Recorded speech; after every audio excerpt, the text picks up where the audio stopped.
iman, beliau malah beriman lebih dahulu sebagai perempuan pertama yang masuk Islam. Orang lain memusuhi Nabi, beliau malah mengorbankan hartanya untuk membantu perjuangan Nabi. Istri setia semacam ini dengan peranannya sebagai istri yang sedemikian rupa memberikan andil yang sangat besar bagi kesuksesan dan keberhasilan seorang suami. Yakinlah saudara, tidak ada seorang suami bisa meraih sukses yang besar, jadi apapun dia, profesi apapun yang dipegangnya, apa dokter, apa insinyur, apa pejabat pemerintah, apa politikus, apa ekonom, apa budayawan, apa kiai, apa mubalik, tidak ada yang bisa meraih sukses yang besar tanpa peran serta istrinya, walaupun tidak begitu kelihatan dan nampak oleh pandangan mata yang zahir. Sebaliknya, seorang istri bisa mempengaruhi suaminya. Seorang suami yang jujur, polos, lugu, sederhana bisa jadi koruptor ulung kalau didorong-dorong oleh istrinya. Seorang istri Pak Lurah memang tidak ikut mengatur kelurahan, tapi dia bisa mewarnai suaminya. Seorang istri gubernur memang tidak ikut mengatur provinsi, tapi dia bisa mewarnai suaminya. Sepanjang warnanya positif, tentu sangat baik dan sangat diharapkan. Tetapi kalau warnanya negatif, kiamatlah akibatnya umat ini. Oleh sebab itu, peran pertama dari kaum wanita sesungguhnya adalah sebagai istri yang mendampingi suami untuk mengolah dan melaksanakan tugas-tugas besar. Dari seorang yang paling kecil sampai kepada seorang yang punya jabatan paling tinggi sekalipun, pengaruh dan peranan istri memang sangat menentukan. Saudara hadirin kaum muslimin rahimakumullah, itulah sebabnya Nabi menikah dengan Siti Khadijah. Dan lebih dari itu, sebelum menikah dengan Nabi, Siti Khadijah itu sudah terkenal sebagai pengusaha wanita, business girl kalau bahasa sekarang ini. Bahkan jaringan-jaringan bisnisnya tidak hanya Mekah saja, tidak hanya antar kota, bahkan sudah antar negara, dari Mekah ke Syam, dari Mekah ke Madinah dan lain sebagainya, yang bahkan kita tahu Rasul pada mulanya pun ikut membantu perdagangannya Siti Khadijah radhiyallahu anha ini. Jadi kalau bercermin dari karier Siti Khadijah, boleh saja wanita bergerak di bidang bisnis, asal memang profesi, bukan karena dengan senjata dan modal kecantikan lalu membujuk dan merayu orang sampai telap sehingga bisnisnya berjalan lancar dengan jalan menjual kecantikannya. Tidak, bergerak di bidang bisnis yang memang profesinya di situ. Tidak ada salahnya. Bisa saja perempuan menjadi bisnis girl seperti yang dicontohkan oleh Siti Khadijah radhiyallahu anha ini. Sebab itu, kontes-kontesan yang hanya bertitik kepada rupa yang ayu saja, rupa yang cantik saja, sesungguhnya bukan hanya tidak bermanfaat, tapi saya pikir juga sangat tidak mendidik. Yang mengajar anak-anak remaja putri kita untuk berlomba-lomba hidup dalam kepalsuan. Alis mata palsu, hidung pesek dimancungin, palsu, operasi plastik. Alis matanya dikerik, bikin yang palsu. Tai lalat lagi bikin yang palsu. Gincu bibir dimerahin, palsu. Seluruhnya hidup dalam kepalsuan. Akan lebih baik kalau kita ini misalnya mengadakan kontes yang menitik beratkan kepada ketinggian IQ, kecerdasan, kemampuan, skill, keahlian dan kemampuan. Tidak hanya dititik beratkan kepada rupa yang ayu dan cantik semata-mata. Sebab di samping manfaatnya diragukan, juga sangat tidak mendidik buat generasi yang akan datang. Terutama ibu-ibu, peran utama wanita sesungguhnya adalah sebagai istri mendampingi suami dalam melaksanakan tugas-tugas besar. Satu hari, serombongan ibu-ibu pernah datang menghadap Rasul mengajukan satu resolusi, protes kalau bahasa kita sekarang. Ya Rasul, ada apa Bu? Kalau laki-laki sih enak. Enak bagaimana? Iya, kalau orang laki-laki sholat, perempuan sholat. Laki-laki puasa, perempuan puasa. Laki-laki pergi haji, perempuan pergi haji. Laki-laki menuntut ilmu, perempuan bisa menuntut ilmu. Tapi kalau laki-laki pergi jihad, perang membela agama, kami perempuan tidak bisa ikut jihad perang di medan pertempuran. Padahal pahala jihad sangat besar dan kami ingin mendapat pahala jihad. Tidak adil kalau begini ya Rasul, izinkan kami pergi jihad. Ini perempuan di zaman Rasul, kalau ada kebaikan tidak bisa ikut, rasanya rugi bukan main, lalu protes. Apa jawab Rasul? Beliau senyum. Ibu-ibu jangan khawatir, walaupun ibu-ibu tidak maju ke medan perang, ada ibadah yang pahalanya sama dengan pahala jihad itu. Apa ya Rasul? Beliau menjawab, jihadukunna fi baitikunna. Jihadnya ibu-ibu, jihadnya kaum wanita adalah di rumah tangganya sebagai istri. Memasak makanan suaminya, mencuci pakaian istrinya, mengasuh, merawat dan membesarkan anak-anaknya, itu seluruhnya bagian daripada ibadah yang pahalanya tidak kurang dengan pahala jihad. Kenapa? Al-Quran itu memberikan sesuatu sesuai dengan kedudukannya. Kalau perempuan pergi perang jihad membela agama, musuhnya laki semua, kayak apa perangnya? Itu musuhnya bisa nggak mau pakai pedang, perangnya udah gulat aja udah. Sehingga Rasul lalu memberikan satu jalan keluar yang membuat wanita-wanita itu lega. Jihadukunna fi baitikunna. Ibu-ibu sih tidak usah khawatir, jihad ibu adalah di rumah tangga ibu-ibu semua. Sejak bangun tidur sampai tidur kembali, nyaris kaum ibu itu 24 jam pekerjaannya. Sebagai istri, dia melaksanakan jihad di rumah tangganya. Peranan wanita yang pertama adalah sebagai istri, yang walaupun tidak kelihatan dan menonjol seperti halnya laki-laki, tapi sangat mewarnai, bahkan menjadi warna dari tugas apapun yang dihadapi oleh suaminya. Dulu ada seorang orator, kalau pidato hebat bukan main. Kalau dia bernada gembira, semua orang senyum. Kalau dia bercerita tentang sesuatu yang sedih, satu masjid orang nangis. Orang tanya kepadanya, Pak, bisa pidato begitu hebat, siapa yang bikin? Ya saya sendiri. Istrinya dari belakang bilang, tidak, yang bikin pidatonya hebat saya. Kata suaminya, mana bisa, saya, kata istrinya. Kalau saudara tidak percaya, tunggu Jumat depan, dia khutbah Jumat, saya akan bikin khutbahnya tidak hebat, kata istrinya. Sudah hari Rebo, siap-siap mau bikin konsep khutbah, baru mau nulis, datang istrinya, Bang, tolong pegangin anak saya mau ke warung. Mau bikin konsep lagi, kata istrinya, Bang, tolong ini, tolong itu, tolong ini. Sampai mau berangkat khutbah Jumat, khutbah belum selesai dibikin. Begitu naik mimbar, kehabisan bahan. Sudah 10 menit masih ama ba'du. Ini yang dengar heran, ini orang kok bicaranya bisa cuma amat sama badu saja. Di situ kelihatan saudara-saudara betapa peran serta istri yang walaupun tidak kelihatan oleh pandangan mata yang zahir, tapi teramat sangat menentukan. Sekali lagi, tidak ada seorang suami bisa sukses jadi apapun dia tanpa peran serta istrinya di rumah. Tidak ada kemajuan yang bisa diperoleh kalau tidak karena peran serta istrinya di rumah. Tidak ada kesuksesan yang bisa diraih tanpa keikutsertaan daripada istrinya di rumah.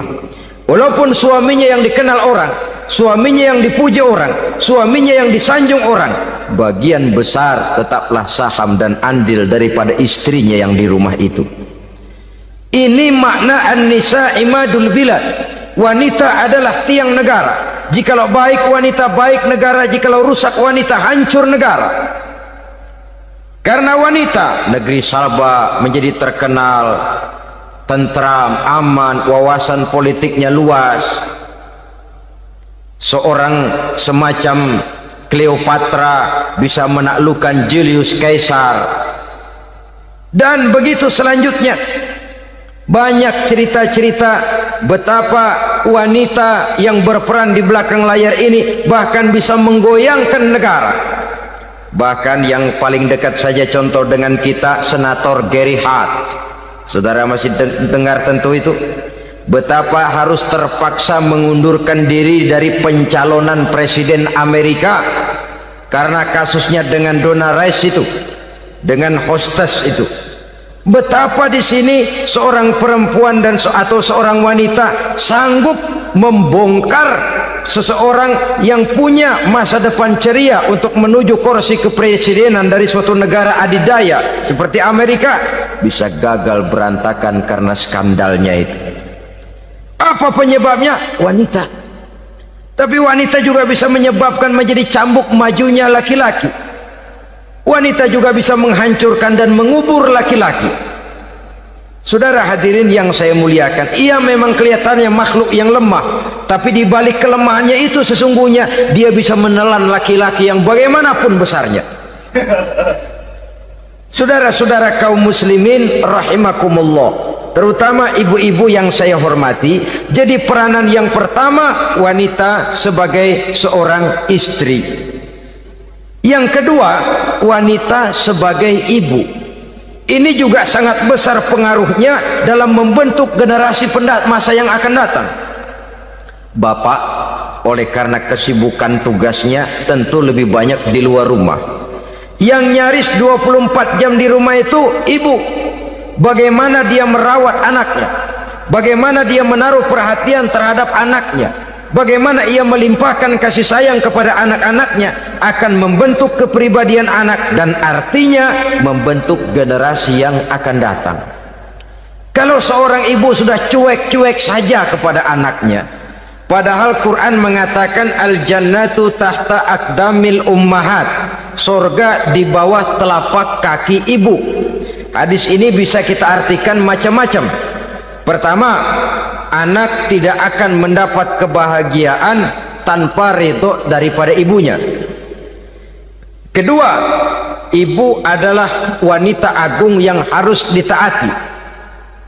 Ketiga, neraka atau surga anak bergantung kepada ibu, bagaimana dia mewarnai anak. Kalau ibunya cuek-cuek saja sama anaknya, dan sering jadi contoh klasik, kalau anak ayamnya beduk maghrib belum pulang, satu RT dicariin, hansip diundang, kalau perlu dan ramil dilaporin. Tapi kalau anak gadisnya jam 12 tengah malam belum pulang, ibu tenang saja Pak. Tidak tergerak dan tidak tertarik hatinya. Ya tentu tidak semua. Kalau sudah begitu, bukankah hakikatnya ibu sudah menciptakan neraka buat anaknya sendiri? Khalil Gibran dalam satu tamsil yang indah pernah mengatakan, kalau kita diberikan sebutir mutiara, sebutir intan, dan intan itu sebutirnya sebesar telur ayam, benda yang sangat langka dan berharga, tentu kita sayang intan atau mutiara itu. Kita jaga baik-baik, kita simpan dalam kotak, kotaknya kita kunci, kotak itu kita simpan di dalam lemari, lemarinya kita kunci lagi, lemarinya ada di dalam kamar, kamarnya pakai pintu, pintunya kita kunci lagi, kamar itu ada dalam rumah, rumahnya pakai pintu, dikunci lagi, kemudian rumahnya pakai pintu gerbang besar, gerbangnya juga digembok lagi. Untuk menjaga intan itu jangan sampai hilang, begitu usaha kita berlapis-lapis. Dan intan itu sudah diberikan kepada kita, kata Khalil Gibran. Apa dia? Anak-anak yang diamanahkan Allah kepada kita. Itu intan-intan mahal, itu mutiara-mutiara pilihan yang dititipkan dan diamanahkan untuk kita jaga sebaik-baiknya. Haruskah dia sia-sia di tangan kita? Haruskah dia merana jatuh di tangan ibu yang tidak punya tanggung jawab? Saudara hadirin yang saya muliakan, oleh karenanya peranan sebagai ibu ini sangat menentukan bagi pembentukan generasi yang akan datang. Salah ibu mengarahkan anak, akan lahir generasi mendatang yang tidak kita harapkan. Sehingga Nabi bersabda, kullu mauludin yuladu 'alal fitrah fa abawaihi yuhawwidanihi aw yunassiranihi aw yumajjisanihi. Setiap bayi dilahirkan dalam keadaan suci, setiap bayi dilahirkan dalam keadaan bersih, tidak punya dosa. Islam tidak mengenal dosa warisan. Semua saja bayi lahir dalam keadaan suci dan bersih. Kalau demikian lalu bagaimana? Kata Nabi, ibu bapaknya lah yang kelak akan menjadikan anak itu sebagai Yahudi, yang kelak menjadikan itu anak itu sebagai Nasrani, atau menjadikan anak itu sebagai Majusi. Ibu bapaknya yang mewarnai anak. Ibaratnya anak itu kertas putih, mau ditulis tinta hijau warnanya hijau, mau ditulis tinta merah warnanya merah, mau ditulis tinta hitam pun warnanya hitam. Oleh karena itu pembentukan anak yang soleh secara mental sesungguhnya sudah diwarnai oleh kebiasaan ibu bapak dalam pergaulan di rumah tangganya secara mental.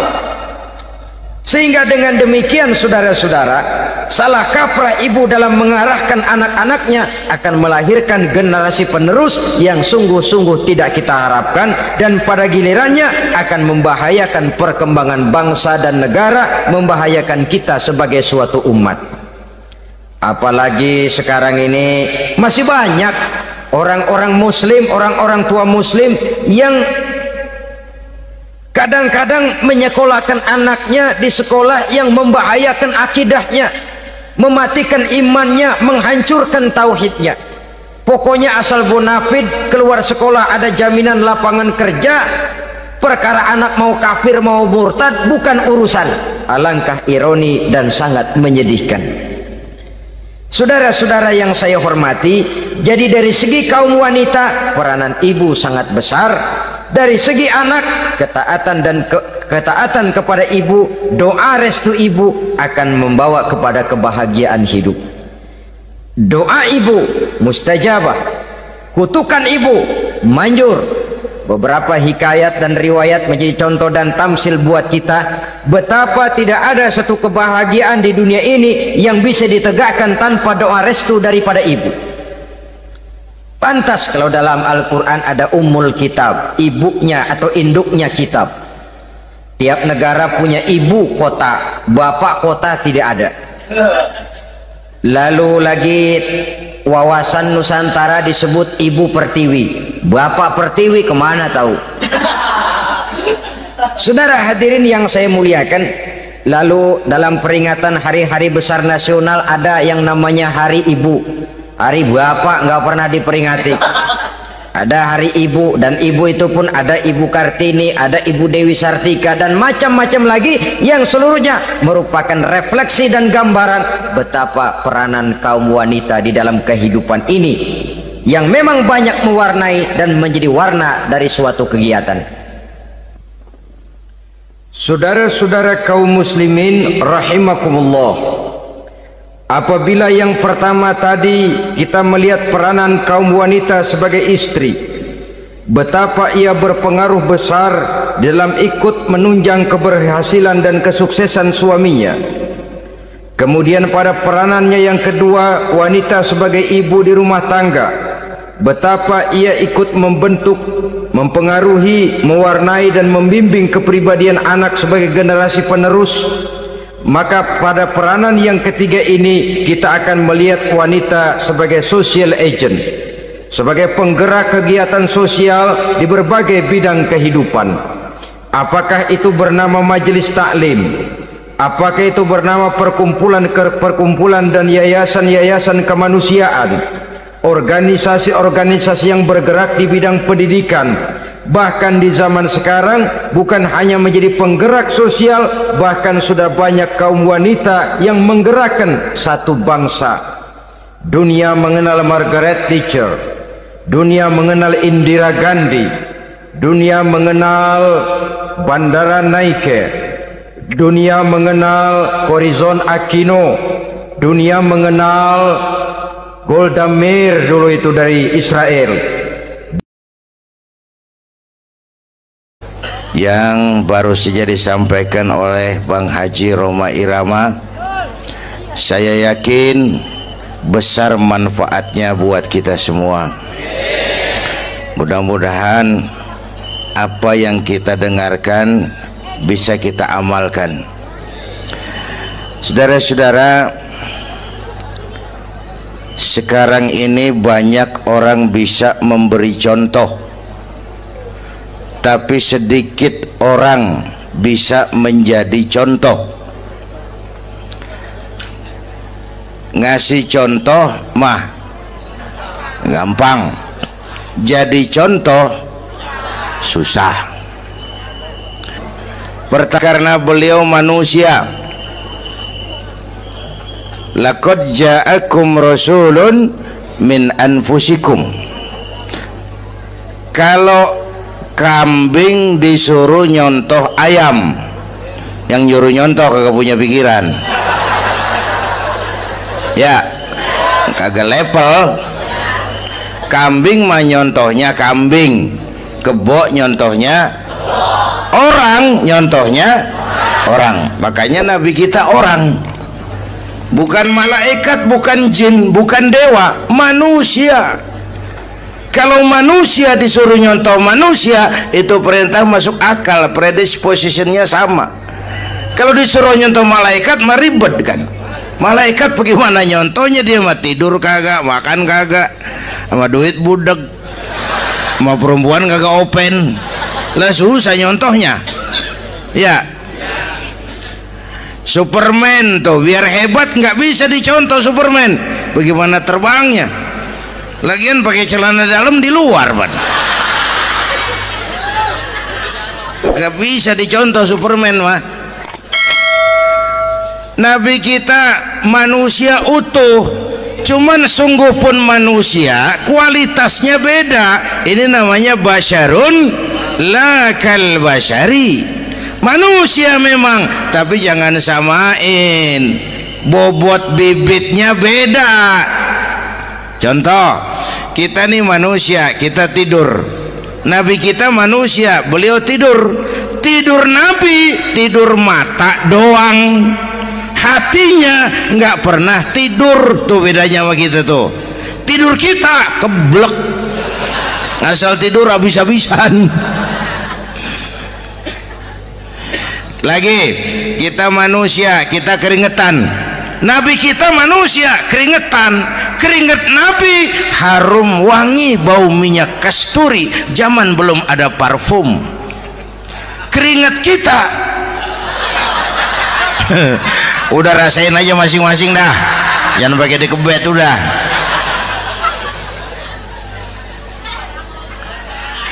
Contoh lagi, kita nih manusia nih, kita beludah nggak? Nabi kita manusia, beliau juga beludah. Ludah Nabi obat, ludah Nabi itu kan waktu mau hijrah kan sama Sayyidina Abu Bakar, sampai di Gua Sur, Sayyidina Abu Bakar bilang, saya turun duluan ke gua ya Rasul. Ngapain? Bersihin gua, takut ada binatang berbisa.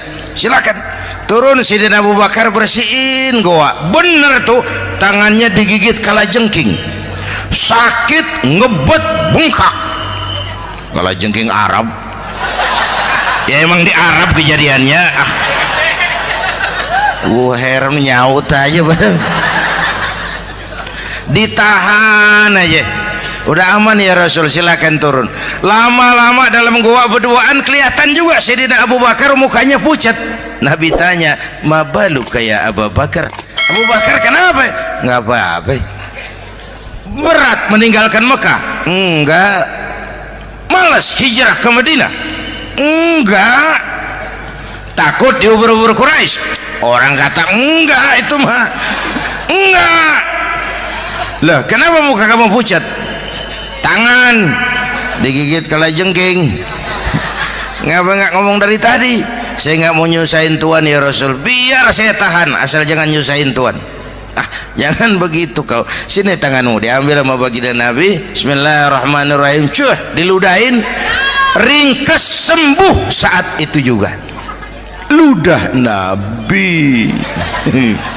Pengen tahu kita yang ludahin, bengkak campur koreng.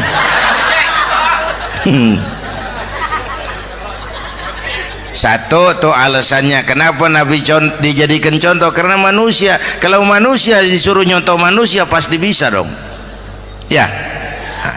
Yang kedua, karena tadi kata Bang Haji Oma, pribadinya itu pribadi yang multidimensi. Mau nyontoh apa? Pak, saya ini pengusaha Pak. Nabi umur 9 tahun udah ke Syria tuh, dagang lintas negara Syam tuh. Saya jenderal Pak, Nabi mimpin tentara di medan perang Mas. Saya mau balik Pak, Nabi dakwah Bung. Saya guru Pak, Nabi ngajar Mas. Innama bu'istu mu'alliman, aku diutus sebagai guru, guru umat, guru bangsa. Saya politisi Pak, Nabi diplomat ulung Bung. Saya presiden Pak, Nabi mimpin bangsa dan negara Mas. Saya kepala rumah tangga Pak, Nabi punya anak bini Bang. Ayo lempengan mana dulu cari ngomong. Malah Nabi Isa tuh nggak bisa jadi contoh bagaimana membina rumah tangga bahagia.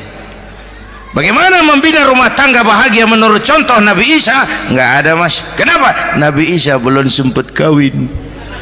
Ya, Nabi Isa belum sempat kawin. Ada pengikut Nabi Isa menyangka nggak kawin ajaran Nabi Isa, pada ngikut lagi nggak kawin.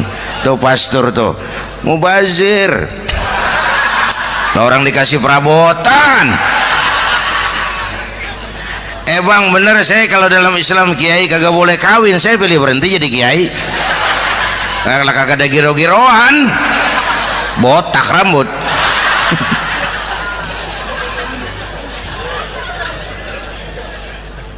Makanya Bang Haji Oma cerita poligami saya girang banget tadi. Bukan yang ngomong ahlinya soalnya.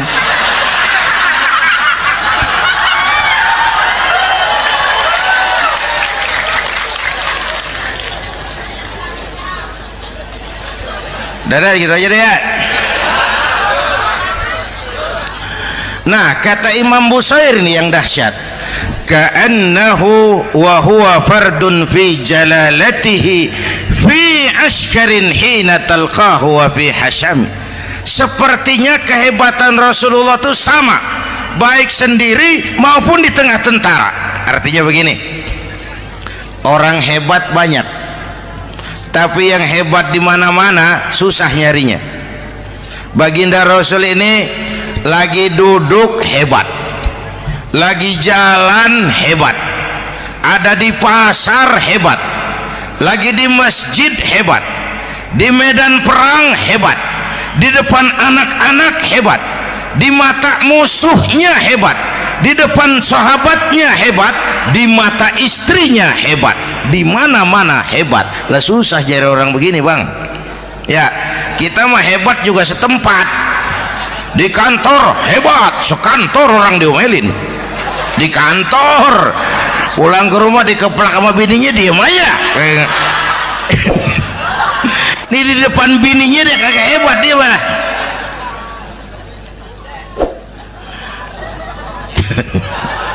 Oke, lalu kalau begitu soalnya apa yang mau kita contoh? Saya sampaikan 3 aja. Pertama, Nabi kita ini tokoh yang sejak kecil udah ditempa kesusahan. Bu, tadi kata Bang Haji, Islam mengangkat derajat kaum perempuan karena perempuan banyak melahirkan orang besar. Lihat Sayyidah Aminah, ibunda baginda Nabi, melahirkan anak pertama tanpa didampingi suami. Meninggal suaminya, sedih hatinya, remuk perasaannya, tapi tegar jiwanya. Dilahirkannya bayi bernama Muhammad, diasuhnya penuh kasih sayang, diantarnya menjadi orang besar dan memang dibesarkan oleh Allah. Itu contoh tuh Bu.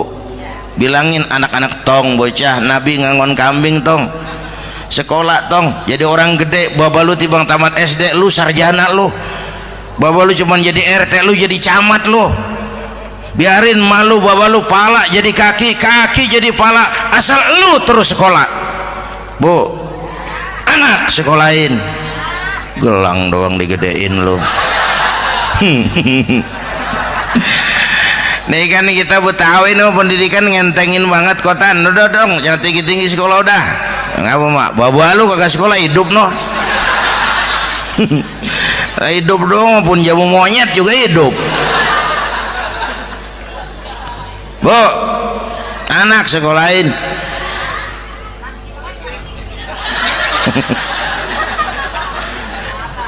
Mahatma Gandhi, kecilnya begeng, ceking, cacingan, liatim.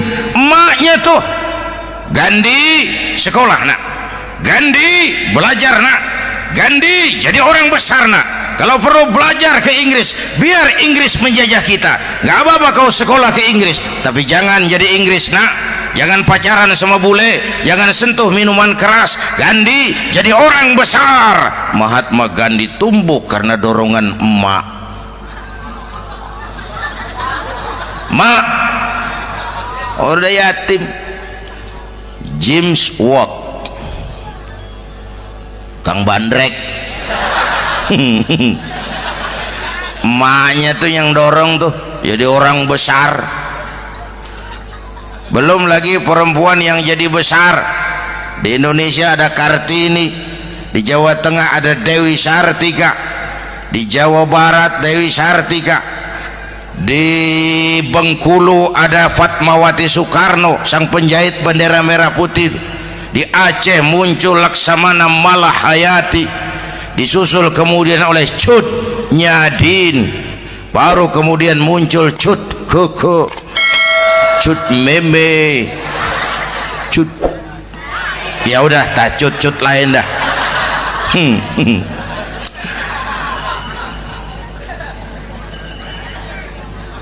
Nabi ke remajanya nggak dikolokin, tegar, tahan bantingan, nggak cengeng. Begini bang, kalau bahasa kita nih, bahasa Betawi nih, orang mah bang kalau udah biasa susah ketemu susah nggak kaget udah. Ya kita Betawi kan masuk sudah nukangin. Susah mulu. Saya santri nih biasa makan kangkung, datang ke rumah temen dikasih kangkung, makanan gue ini mat, dikasih daging ayam lah nambah. Emang apa? Orang mah kalau biasa susah enak nggak kagetan. Saya santri biasa tidur di masjid, disuruh nginep di hotel lah pules nggak? Tapi yang biasa tidur di hotel suruh nginep di masjid encok. Makanya kemarin tuh waktu menteri-menteri baru dilantik tuh saya ngarepin tuh mudah-mudahan nih menteri ini begitu dilantik bacaannya nawaitu sauma ghadin. Lu pada niat puasa dulu dah, entaran. Puasa kan bukan kagak boleh, nunda doang, nunda puasa mah. Tempe boleh maghrib, tahu boleh maghrib, air kelapa boleh maghrib. Lu menteri pada mau naik mobil mewah boleh, ntar kalau ekonomi udah mendingan, rakyat udah pada legaan napasnya. Ya sebab apa? Itu duit buat mobil para menteri kan duit negara. Duit negara kan duit rakyat. Duit rakyat kan duit gue juga, itu ada di situ. Gue bayar pajak. Sayangnya kebanyakan pejabat kita asal dilantik aja bacaannya Allahumma lakasumtu, niat buka puasa. Orang buka puasa kan kemaruk apa jadi gares ya. Bu, jadi benar Islam mengangkat harkat, derajat, martabat kaum perempuan. Kata Bang Haji Umar tadi, dengar nggak tuh? Waktu Nabi ditanya, ya Rasul, siapa yang paling harus saya taati di dunia? Ibumu. Setelah itu, ibumu. Setelah itu, ibumu, setelah itu bapakmu. Ibu 3 kali disebut, bapak. Coba pikirin, ibu 3, bapak 1 bapak. Ini bagaimana ngitungnya, jadi kerok begini nih ngitung nih.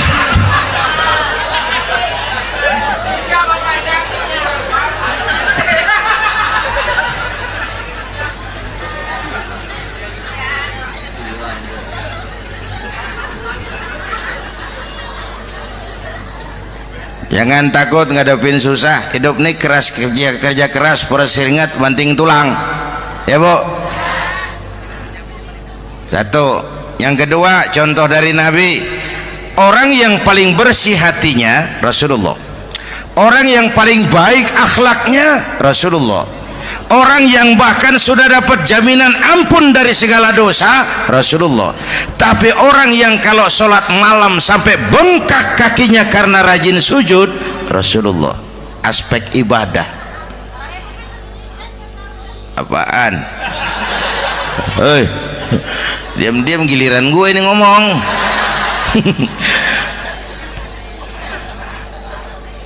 Lo ngomong lagi udah gue pulang.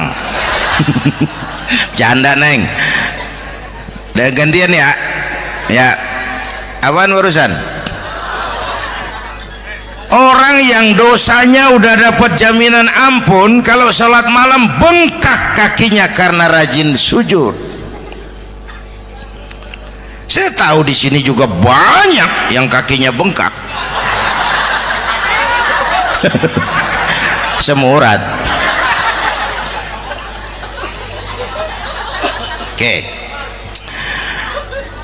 Kira-kira 3 minggu yang lalu saya menghadiri haul akbar Syekh Maulana Malik Ibrahim di Gresik, haul ke-609. Dari situ saya ke Surabaya ikut zikir sama keluarga besar Tarbiyatul Qulub. Waktu zikir saya terkejut, ada kalimat yang dibaca ratusan kali menyentak perasaan saya. Kalimatnya sederhana, kita hafalah, yaitu kalimat ana Abdullah. Dibaca ratusan kali, ana Abdullah, ana Abdullah, ana Abdullah, ana Abdullah. Buat saya itu menyentak karena memperteguh komitmen, saya hamba Allah, saya hamba Allah. Ah, itu mah Pak Zainuddin kan biasa, itu mah kita semua juga hamba Allah. Betul. Ayo kita bikin luar biasa. Saya mau tanya, bapak, ibu hamba Allah apa bukan? 3 orang. Ibu hamba Allah apa bukan? Hamba Allah. Kata siapa? Nah, kata ibu sendiri. Kalau kata sendiri, pan namanya pan ngaku. Ya, orang ngaku mah boleh dong, tiba ngaku, namanya juga ngaku. Cuman diakuin apa enggak kita pan belum tahu. Ngaku mah murah, diakuin mahal. Ya, yang gampang dah. Ibu kenal sama Presiden SBY? Kenal. Presiden SBY kenal sama ibu? Lo ngaku, lo ngaku.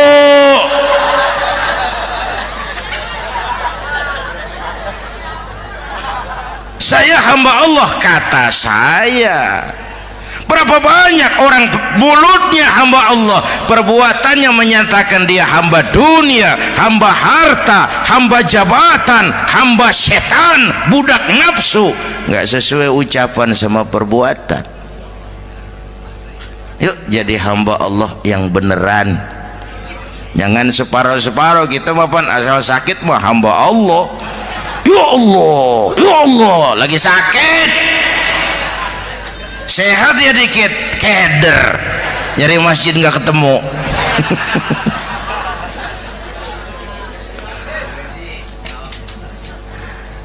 Apalagi kata Bang Haji tadi nih, kita nih kan zaman entertain nih, orang pada pinter bikin bungkusan sekarang Bang. Ya, abad entertain, orang pada bangun pencitraan.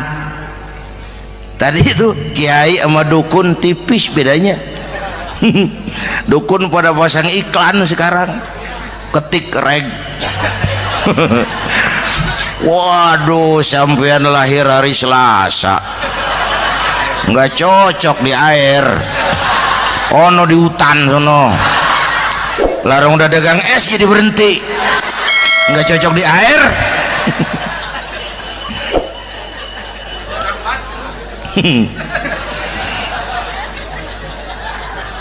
Bu, di zaman ini siapa pakai apa, siapa mau jadi apa kagak urus nih. Bapak Ibu hadirin yang saya hormati, dan masyarakat kita ini kayak daun kering. Tahu daun kering?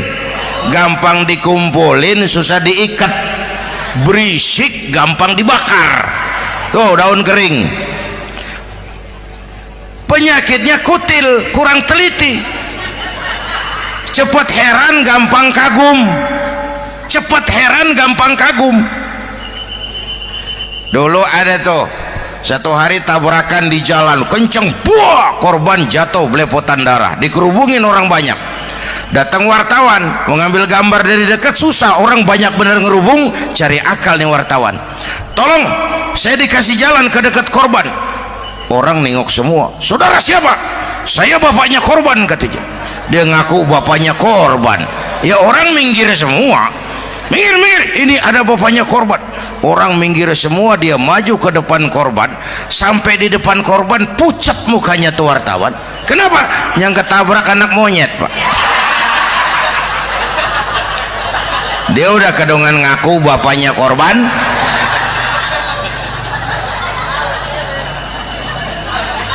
Bu, ini cerita pendek tapi pesannya lumayan nih. Kalau belum kenal bener mah jangan buru-buru ngakuin, ya.